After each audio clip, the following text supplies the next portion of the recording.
네, 안녕하십니까. 권알지 이번이 12번째 강의네요. 벌써 추석이 다음 주입니다. 다다음 주죠? 연휴가 이제 다음 주고. 시간 엄청 빠릅니다. 시간이 많이 흘러갔습니다. 그죠?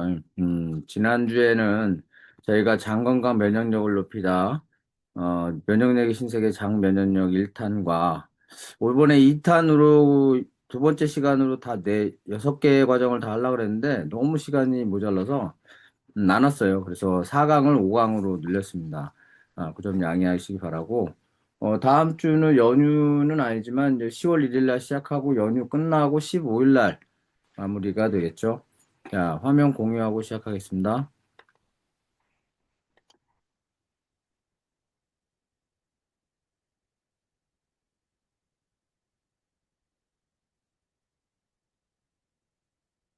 네.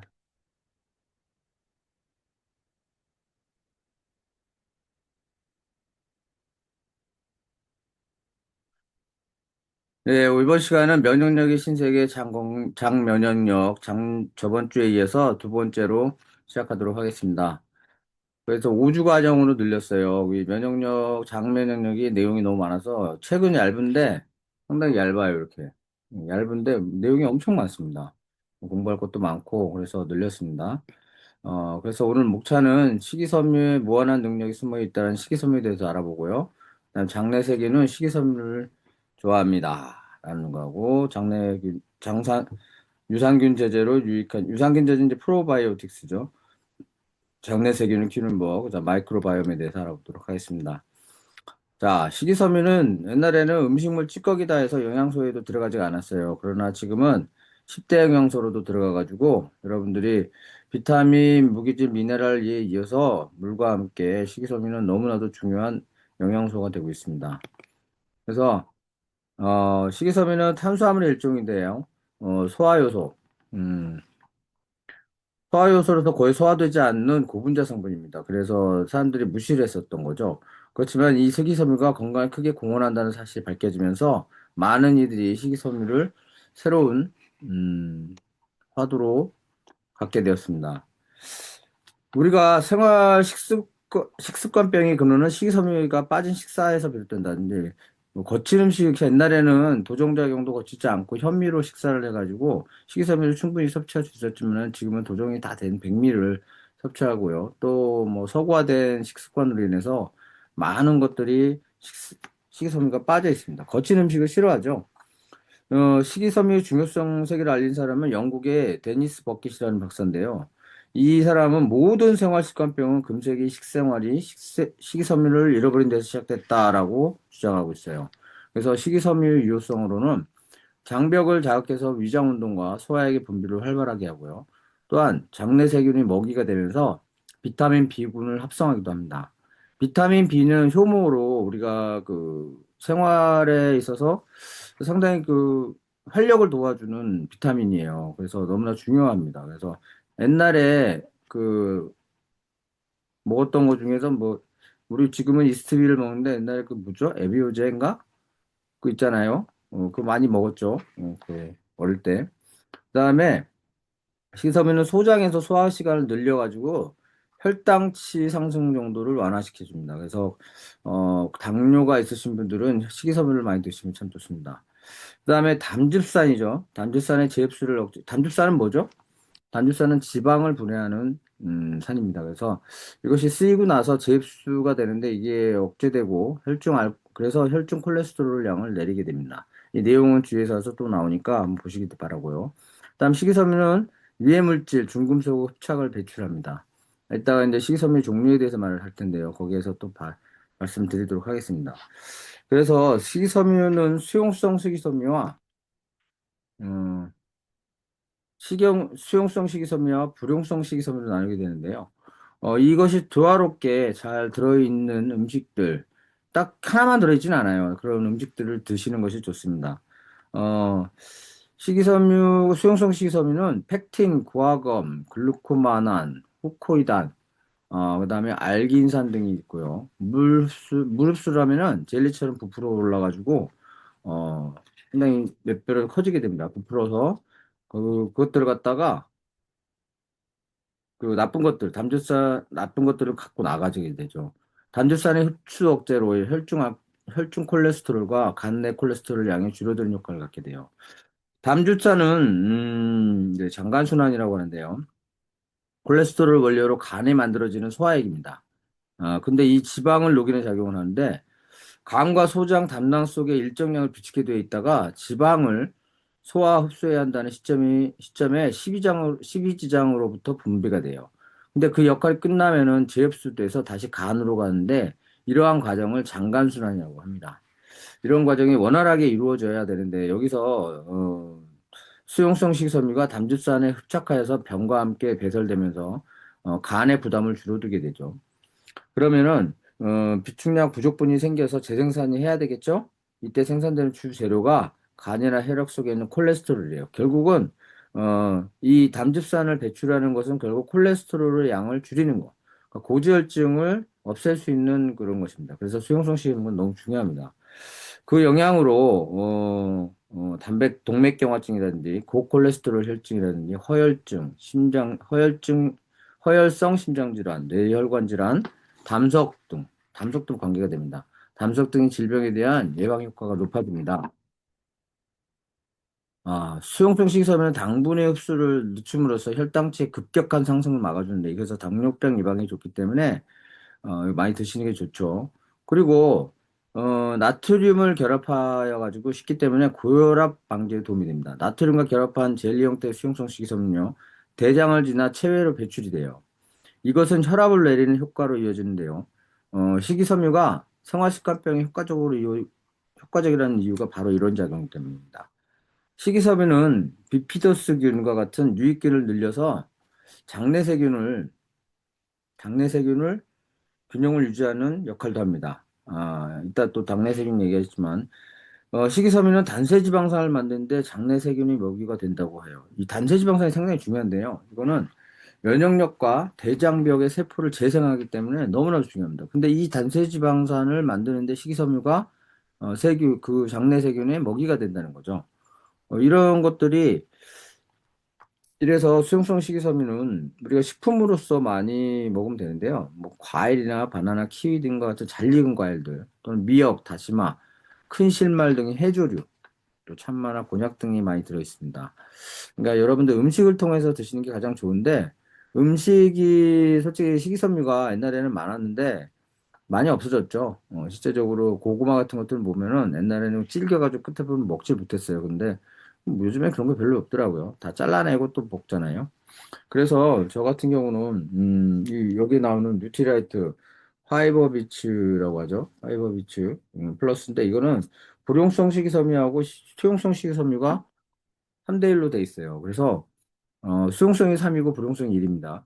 그래서 물을 좀 많이 드셔야 돼요. 한 2컵 정도를 드셔야 되는데 이거를 제가 너무 나도 말을 듣고 좋아서 먹었는데 그 숙변 제거하는데 상당히 좋습니다. 제가 이제 살을 뺄 때 장 디톡스를 하기 위해서 이걸 먹었는데요.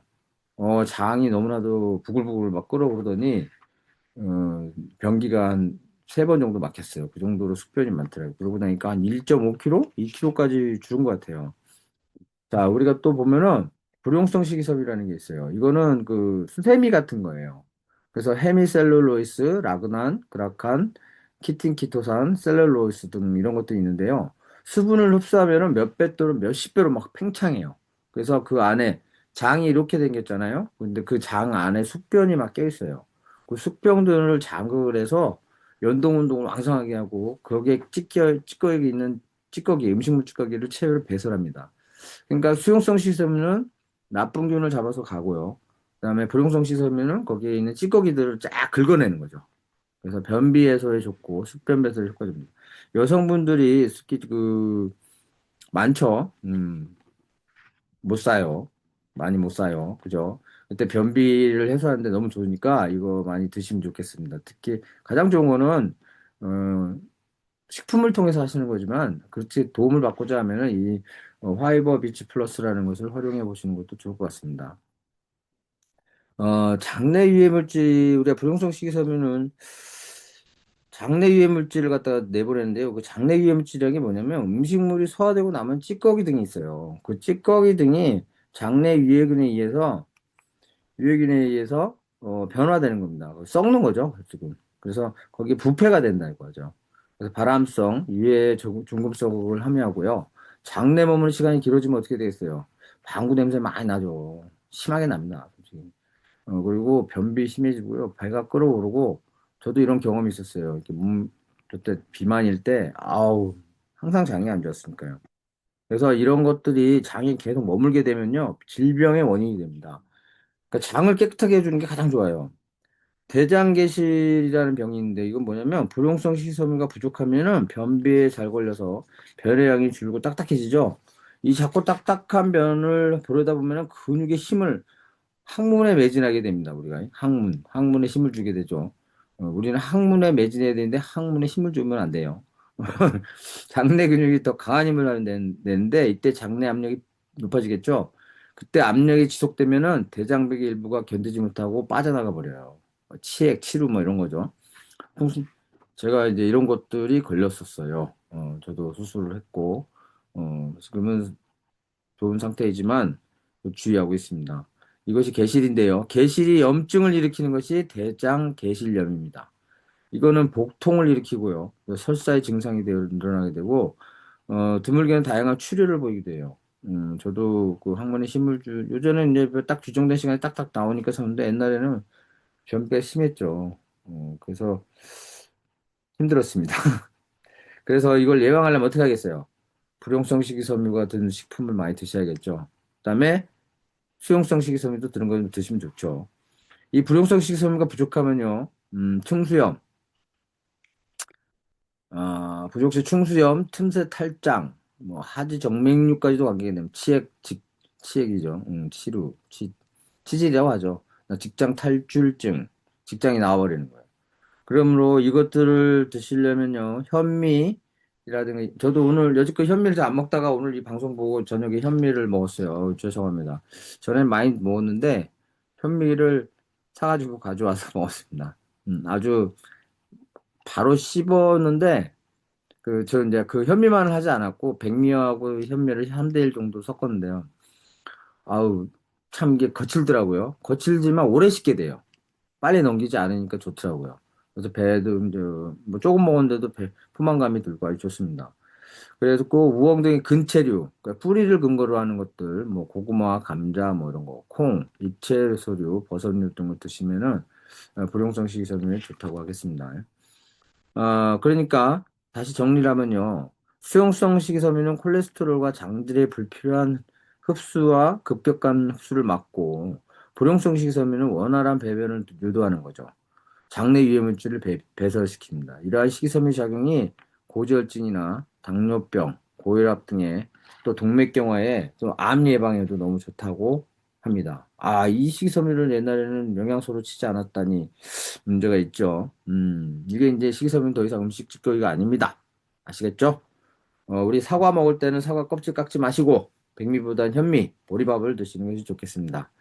예를 나오면은, 이게 이제 일본 학자가 쓴 거예요. 근데 일본 사람들은 식이섬유 섭취량이 너무나 적대요.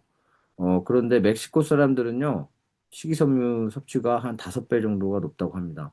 그래서 거기에는, 행복지수가 높은가요? 이따가 또 다시 얘기하겠습니다. 이 장내세균과, 어, 행복지수에 대해서 말씀을 드리겠습니다. 그러니까 암이나 당뇨병, 고혈압 이런 것들은 다 식습관병입니다. 그러니까 식습관을 개선하면은 여러분들이 할 수 있으니까 하시기 바랍니다. 장내세균이 좋아하는 게 식이섬유입니다. 그래서 이 장내세균은요, 뭐냐면 장에 우리가 이제 태어날 때 우리는 그냥 맨 상태로 태어나요. 그런데 이 장내세균이 장에 붙어서 거기에 들어오는 음식을 보면서 거기에 면역력을 구경을 하는 거죠. 면역력을 키워가고 결국은 우리가 숙주예요, 숙주. 우리 몸이. 그 세균 덩어리, 이게 세균이 무게로 따지면 한 1에서 1.5kg 정도 된다니까, 간의 무게에 묵박한 거예요. 엄청난 위치에 있는 거죠. 종류는 한 1000여 종이 된다고 합니다. 천조 개나 된다고 해요. 옛날에는 뭐 400조다 했는데 요즘은 1000조 개가 된다. 그래서. 장내 세균은 대장의 중심 부위에 사는데요. 마치 풀꽃의 군락처럼 집단을 형성해서 번식을 합니다. 그래서 장내 플로라라고도 해요. 장내세균은요, 소장, 그중에서도 소장에는 소화가 일어나지 않는 회장 부분에서 상당히 존재합니다. 이 회장에서 암 면역계가 발달한다고 해요. 그래서 유익균과 유해균과 중간균인데 이게 비율이 3대 1대 6으로 돼 있는데요. 우리가 나쁜 환경에 가게 되면 유해균이 발달해. 중간균은 유해균 쪽으로 갑니다. 그래서 발달해서 안 좋아지는 거예요. 배변 상태가. 장 상태가 안 좋아지는데 우리가 좋은 걸 식이섬유를 많이 먹고 뭐 식생활이 좋아지며 그러면 중간균이 유익균으로 가겠죠. 그럼 9대 1 정도 되나? 아, 근데 유해균이 무조건 없으면 안 돼요. 이따 말씀드리겠지만은 좀 밑에 보면 알죠? 유해균은 밖에서 들어 강력한 균에 대응하기 위해서 만들어졌어요. 콜렐라균이라든지 이질균, 아주 나쁜 것들, 이제 식중독을 일으키는 균들, 이런 것들을 없애기 위해서 유해균도 필요합니다. 유익균의 역할이 상당히 많아요. 비피더스균이라든지 유산균 등을 말하는데, 많습니다. 지질대사 활성화를 합니다. 남아도는 콜레스테롤을 체외 배설하고요. 또한 병원균을 배제하고 또 유해한 발암물질을 분해해서 배설하기도 합니다. 효소를 또 활성화시키죠. 일단 비타민 B, 아까 했죠. 비타민 B 합성을 하고 호르몬도 생산합니다. 모든 호르몬이 여기서 몸에서 생산되는 거예요. 그러니까 아침에 일어나서 물 한 잔 따뜻하게 미온수를 먹고 그런 뱃속에서 이제 깨어나는 거예요. 장내세균이. 그때 마이크로바이옴을 넣어주면 돼요. 저는 아침에 일어나서 단백질과 식물성 단백질을 대두 단백질하고 그다음에 마이크로바이옴하고 그다음에 그 효소를 먹어요. 그럼요. 거기다가 이제 계란 2개 정도 삶은 거 넣어서 먹으면은 운동을 가는데 그럼 뱃속에서 부글부글 해가지고 하루 종일 생길 필요한 호르몬, 효소 등을 만들게 됩니다. 사실 1시 정도에 점심을 먹어야 되는데 아침 운동을 하고 오니까 배가 고파서 저는 한 11시쯤에 식사를 합니다. 그래서 장내 pH 조정도 합니다. 이 pH가 산도가 알칼리성으로 가게 되면요. 유해균이 서식하기 좋은 환경이 돼요. 그러니까 이 산내 조정을 하는 것도 유해균이 중요하겠죠. 장연동 운동을 활성화시키죠. 또한 항상성 유지.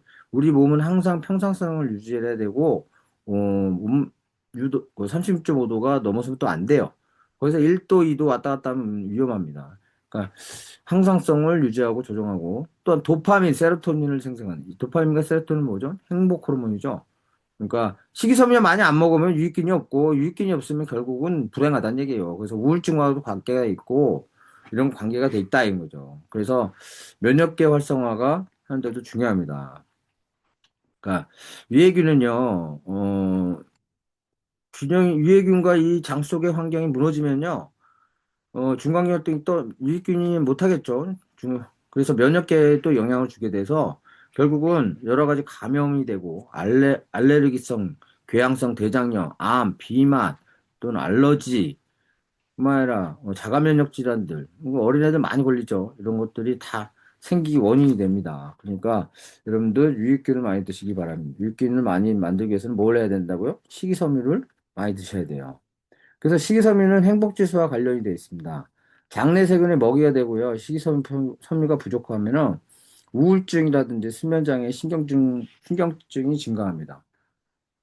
저도 우울증이 좀 있었는데요. 이 장내세균을 아주 좋게 하니까 우울증이 없어졌어요. 거의 없어졌어요, 이제.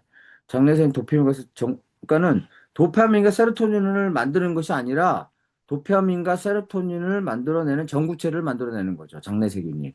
그러니까 결국은 식이섬유를 안 먹으면 장내세균이 먹이가 없으니까 전구체를 못 만들면 안 좋아진다는 얘기예요. 식이섬유 섭취를 많이 하면 장내세균 활성화되어서 도파민과 세로토닌 전구체가 많아지니까 결국은 이렇게 웃게 되죠. 여러분들 아주 쾌활하게 웃고 있는 아이가 있습니다. 보기 좋죠? 그래서 우리는 이 또한 이 도파민과 세로토닌 뇌로 보내는 작용이 전구체인데 이런 것들이 내내 물질이 만들어진대요. 이 물질을 만드는 원료가 필수 아미노산이에요. 단백질 먹는 거 되게 중요합니다. 단백질은 필수 아미노산과 불필수 아미노산으로 되어 있죠. 불필수 아미노산은 우리가 먹지 않아도 되는 건데 필수 아미노산은 먹어서 섭취를 해야 돼요. 그죠? 체내로 흡수된 필수 아미노산은 도파민이나 세로토닌 전구체가 되는 겁니다. 결국은 장내 세균은 도파민과 세로토닌이 생산 공장이 되는 거죠. 그래서 맨날 우울하다 그분한테 식이섬유 과일 설문 많이 하시기 바랍니다.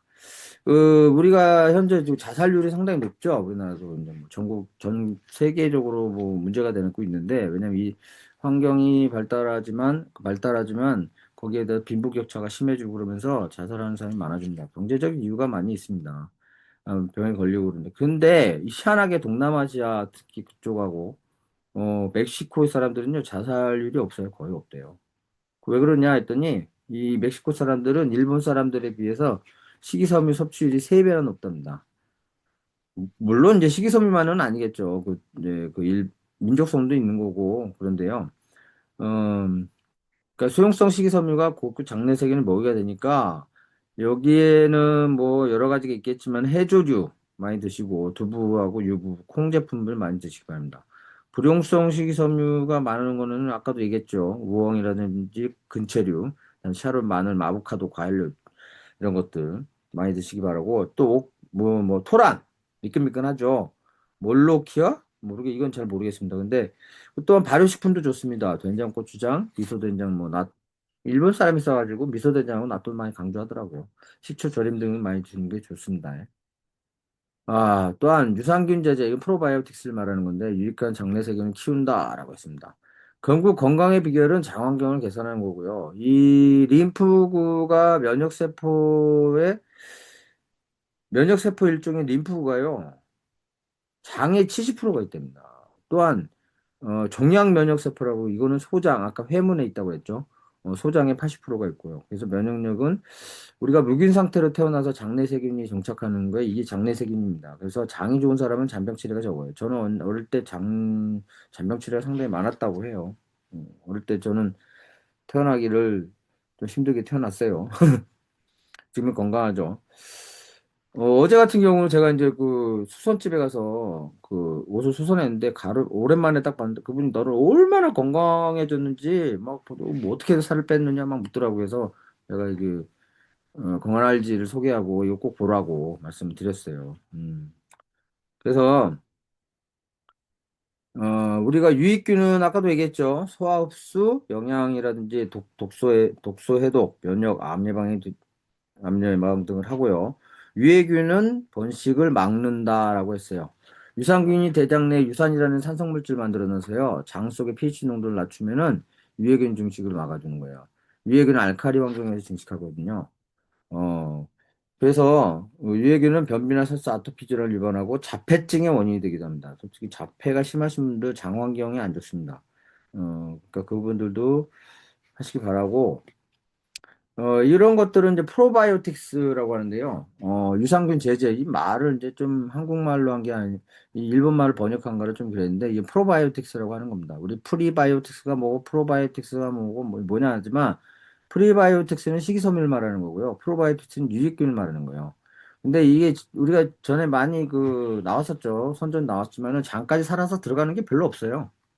다 죽는다고 해요. 근데 장까지 들어가는 것들을 그게 이제 제가 먹었던 거 이제 마이크로바이옴 전에는 이 밸런스 유딘 365라는 건데 이거 상당히 좋습니다. 이거 먹고 나니까 장 환경이 상당히 개선돼서 프로바이오틱스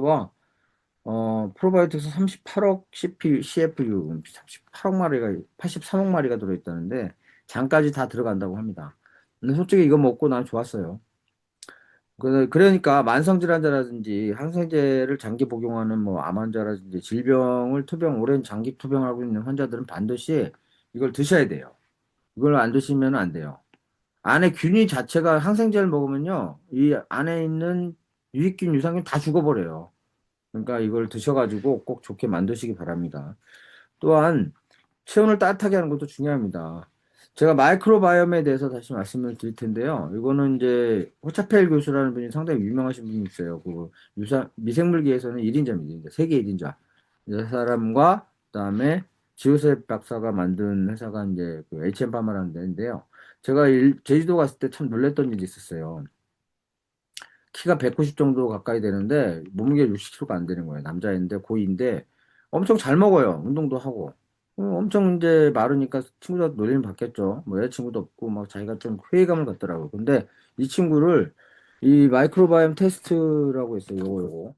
이 테스트기에다 변을 보내서 저는 솔직히 믿지 않았어요. 처음에는. 근데 이거 변을 보내서 한 달 동안에 자기의 환경하고 똑같이 피마스 공법 4주에서 5주간은 그 애 똑같은 환경에서 만들어가지고 개개인마다 개에 맞는 마이크로바이옴을 만들어줬더니 저는 이 마이크로바이옴을 4번을 처방을 받아서 지금 먹고 있는데요. 6번을 처방을 받아서 먹었더니 3개월 동안 세상에 80kg가 넘은 거예요. 근육도 붙고. 걔는 효소가 너무 많았던 거예요. 탄단지가 들어가면 효소가 다 분해해가지고 이 필요한 곳에 쓰여야 되는데 이 살로가 이게 안 되는 거죠. 아, 이 장환경이 안 좋았던 거죠.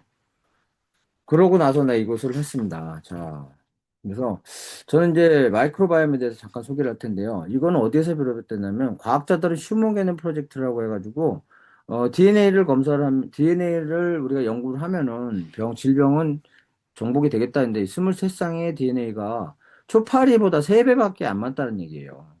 결국은 여기에서 한계를 느껴가지고 뭔가를 찾았는데 엑소포즘이라는 걸 찾았어요. 그게 이제 원인이 됐던 건 뭐냐면 쌍둥이가 DNA가 같은데 왜 병이 다르냐는 거예요. 그래서 뚱뚱한 그 사람의 미생물 장 속의 균을 갖다가 뭐 쥐에게 투여했더니 뚱뚱해졌고 그렇지 않은 거에서는 그대로 됐다는 이걸 보고 나서 아 그러면 유전자와 마이크로바이옴과 엑소포좀에 대해서 관계를 가졌어요. 그럼 엑소포좀을 연구하다 보니 엑소포좀 뭐냐면 주변 식생활 환경이라든지 공기라든지 내가 이제 접하는 모든 환경 때문에 우리가 질병이 생긴다, 변한다라는 얘기인데요. 이걸 하다 보니 장내 세균이 문제가 됐던 거예요. 장내 세균이 우리 모든 것을 자극한다는 거예요. 그래서 면역세포 교육자인 마이크로바이옴이다. 네. 아기 때 면역 체계는 아주 특별한 성장 단계를 거칩니다. 그래서 이게 아기가 태어나는 처음 마주친 다양한 환경에서 면역 체계가 형성된. 그러니까 이런 장내 세균이 이렇게 붙어 있어가지고 아이의 그 장에서 보는 거예요. 면역력을 키워가는 거죠. 그래서 우리가 그 제왕절개로 나뉘는 아토피가 많아요. 그 산도를 나오면서 면역의 최초로 아이가 면역력을 받는 거죠, 엄마한테. 근데 그렇지 못하는 경우가 많습니다. 아기가 접하는 미생물들은 아기의 면역 체계에 오랫동안 영향을 줘서 이게 아이가 커서도 질병의 위험도에 영향이 미칠 수가 있습니다. 결국은 이것이 어떻게 면역 체계가 장내 세균이 어떻게 면역 체계를 교육하느냐에 따라 다른 건데요. 16살까지가 거의 완성이 된대요. 그러니까 그 안에 이 테스트를 해가지고 장환경을 좋게 해주시면은 평생 병이 없이 지내게 될 수 있는 거죠. 어린애들이 이렇게 어른이 될 동안 병에 걸리지 않고 건강하게 오래 사는 거. 이게 중요하죠. 이게 뭐냐면 우리가 단백질, 탄수화물, 지방, 무기질 뭐 이런 걸 다 먹지만 결국 우리가 이제 뭔가 홍삼을 먹는데 누구는 홍삼에 반응을 하고 누구는 반응하지 않아요. 이게 뭐냐면 미생물을 거쳐야 돼. 얘가 지나서 미생물들이 마이크로바이옴을 지나서 얘가 대사체 우리에게 몸에 그냥 그 덩어리째로 우리가 흡수되는 거 안 되잖아요. 장으로 흡수돼서 모든 장기로 가야 될 텐데 이런 대사체로 바꾸는데 마이크로바이옴이 미생물이 작용을 한다는 거예요. 그래서 의학계에서도 난리가 났습니다. 누구는 병에 그 화이자라는 회사가 아주 대단한 큰 의학 회사죠. 근데 자기 약에 누구에는 반응하고 누구는 반응 안 해요. 결국은 마이크로바이옴을 좋게 하면 모든 사람이 반응자가 되겠구나 해서 아주 그냥 판도라의 상자를 열었다. 그렇게 지금 판명이 되고 있습니다. 그래서 마이크로바이옴과 관련된 질병은 많습니다. 뇌부터 해서 우울증부터 파킨슨병, 자폐증, 아토피 건성, 만성질환, 뇌졸중 모든 게 관련이 돼 있어요. 왜냐하면 여기에 면역 체계를 만들고 하기 때문이겠죠. 그러니까 여러분들의 마이크로바이옴이라는 거는 체내 그 세균이에요. 세균 덩어리, 유익균, 유해균, 중간균 이게 조화롭게 3대 1대 6 이게 아니라 잘 조화롭게 이루어지는데 이 조화가 그 사람 수만큼 있다는 거예요. 그 안에도 30조 개, 3천조 개가 있다니까. 얼마나 많은 책이, 이게 조화를 이루기가 어려우니까 개개인별로 맞춤형으로 가야 된다라고 하는 게 그게 이제 HM파마의 주장이고 그걸 뒷받침한 게 아메이입니다.